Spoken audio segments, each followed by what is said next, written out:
તો છોટાઉદેપુરના બોડેલી સહિત 4 પંચાયતોમાંથી પસાર થતી કોતરમાં ગંદકી અને દુર્ગંધથી લોકો ત્રાહિમામ પોકારી ઉઠ્યા છે। તો બીજી તરફ હવે ફરી ચોમાસું નજીક આવતા લોકોમાં એક ડર છે કે બોડેલી ફરી જળબંબાકાર તો નહીં થાય ને। વરસાદી કાંસ બનાવવા માટે છોટાઉદેપુર જિલ્લાના વહીવટીતંત્રએ છેલ્લા 2 વર્ષથી કોઈ કામગીરી હાથ ધરી નથી।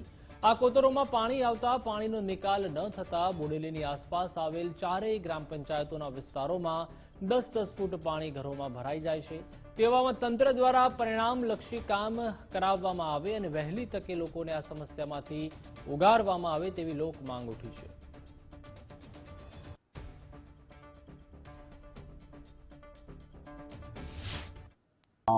બોડેલી ગ્રામ પંચાયતની ભૌગોલિક પરિસ્થિતિ એવી છે કે ઉપર લેવલ પંચમહાલ જિલ્લામાંથી જે બાજુમાં આવેલો છે એના ડુંગરાળ વિસ્તારમાંથી આ એરિયામાં પાણી આવે છે। અમારો એરિયા છે, અમે એને સાફ સફાઈ કરીએ છીએ અને સારી રીતે એનું બજેટ એક અમારા પંચાયત તરફથી અમને અમારા સરપંચશ્રી અને અન્ય એનાથી આપણે એને જેસીબીથી યા એનાથી બી સાફ સફાઈ કરાવીએ છીએ અને સારી કરીએ છીએ।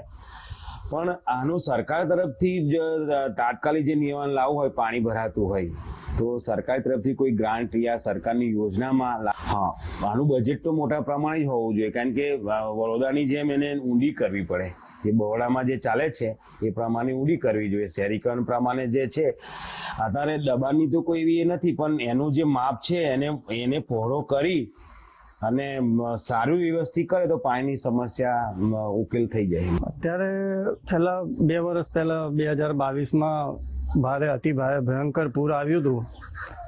તે પૂર દરમિયાન પાણીનો પ્રવાહ એટલો બધો હતો કે આ નાળું જે નવું બનાવેલું અને જે તે સમયે પાણીના ફોર્સના કારણે તૂટી ગયેલ અને 2 વર્ષનો સમય વીતી ગયો છે અને એનું જે કંઈક પ્રોસેસ કરવાનું આવે છે સરકારી નીતિ નિયમ પ્રમાણે અમારા ઢોકડિયા ગામના સરપંચ શ્રી મહેશભાઈ બારિયાએ આનો લાગતા વળગતા વિભાગની અંદર રજૂઆતો પણ કરેલી છે અને અરજીઓ પણ કરેલી છે।